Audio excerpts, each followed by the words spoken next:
Document तैयार करूँ, मुझे ये लोन चाहिए, मुझे ये बिजनेस शुरू करना है।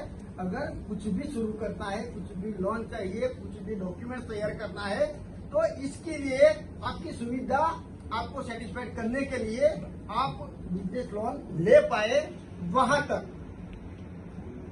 डॉक्यूमेंट से लेकर बिजनेस लोन ले पाए योग्यता के तौर पर, वहां तक हम आपके साथ है। इसके लिए शुरुआत की हमने ऐसे बिजनेस लोन लेने की। जहां तक मुझे पता है, यहाँ पर पूरे गुजरात में पहली बार ऐसा बिजनेस लोन मेले का कहीं पर आयोजन हुआ है। ये सबसे पहली, ये इतिहास रहेगा हमारे लिए। ये बड़ी से बिजनेस लोन मेला हुआ था। किसी ने शुरुआत कर दी, कोई शुरुआत करना चाहता है, किसी ने छोटी मोटी शुरुआत की और वहां पर वो अनसक्सेस हुआ। गुणवंत दादा, कोई अनसक्सेस हुआ कि भाई मैंने ये बिजनेस किया, मैं असफल रहा तो मुझे कुछ भी नहीं करता। ऐसे बहुत सारे युवा साथी होते हैं ना।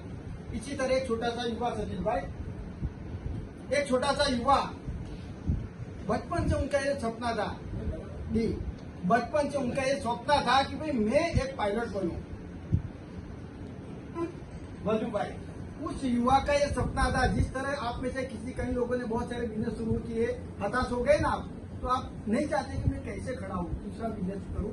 उसी तरह वो युवा हताश हुआ, बहुत सारी मेहनत की। लास्ट देहरादून में वो जाता है, तलीका बैंक, लास्ट टाइम देहरादून में जाता है पायलट की एग्जाम देने के लिए।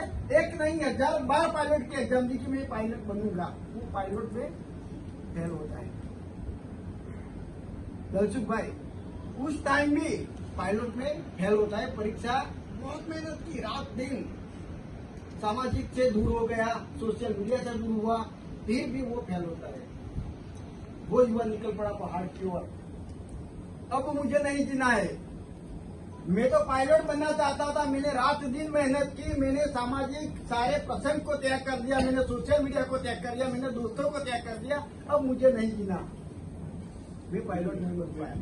जैसे ही पहाड़ की टोच पर जा रहा था, वहां आश्रम में बैठे आचार्य जी ने अपने शिष्यों को बोला कि वो युवा अपने आप को खत्म करने की कोशिश करा, आप जाइए, उनको बुला के मेरे पास लेकर आइए। उस युवा को उनके पास लेकर आते हैं, आखिरी आज बैठे रहते हैं। वो इतनी डरा चाहता कि मैं तो अब मर ही जाऊंगा।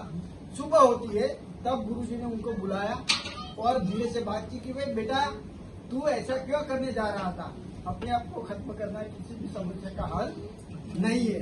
तब जाकर उस युवा ने बनाया कि मैं इस तरह पायलट बनना चाहता था, लेकिन मैं फेल हुआ। एक बार नहीं 1000 बार, और ये मेरा लास्ट टाइम था देहरादून में, फिर भी मैं तब जाकर वो आचार्य जी ने क्या कहा वजू भाई, कि भाई शांतिलाल साहब, आपके अंदर एक नहीं अनेक स्किल डेवलपमेंट होती है। आपने सिर्फ एक कोशिश की, इसके बाद बहुत सारी कोशिश आपके अंदर है जो करना बाकी है। आप और एक कोशिश कीजिए, बहुत सारा पढ़िए। वहां से उस युवा ने एक नई शुरुआत की, तलीका बंद। वहां से उस युवा ने नई शुरुआत की, फिर से सामाजिक सारे प्रसंगों को त्याग कर दिया, सोशल मीडिया को त्याग कर दिया, रात दिन पढ़ता रहा और पढ़ते पढ़ते उतना आगे बढ़ गया कि आज हमारे देश का सबसे बड़ा राष्ट्रपति हमने अब्दुल कलाम की कहानी है दोस्तों। तो गुरुवन भाई, अगर एक बार लास्ट देहरादून में विफल होने के बाद, अनसक्सेस होने के बाद भी वो कोशिश करता है, अपने आप को खत्म करने के बाद कोशिश करके जो हमारे देश का सफल बिजनेस राष्ट्रपति बन पाता है अब्दुल कलाम जी। तो आप में से किसी ने अगर छोटा मोटा बिजनेस शुरू किया और उसमें सफलता नहीं मिली, तो और भी बहुत सारे बिजनेस आपके लिए इंतजार कर रहे हैं। तो एक बार फिर से शुरुआत कीजिए। यही हमारा संदेश आपके लिए है। अब सिर्फ 2 मिनट की बात है।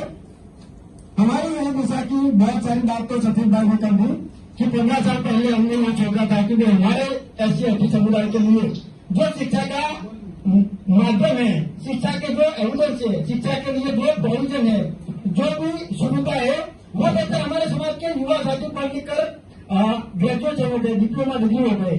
लेकिन उनमें से कुछ 5, 7 या 10 या 15% लोग ऐसे युवा है जिसको सामाजिक सहयोग, जिस तरह दादा ने शैक्षणिक संस्थान बनाया, ऐसे सामाजिक सहयोग के माध्यम से 10-15% युवा साथी गवर्नमेंट जॉब में सक्सेस हो गए।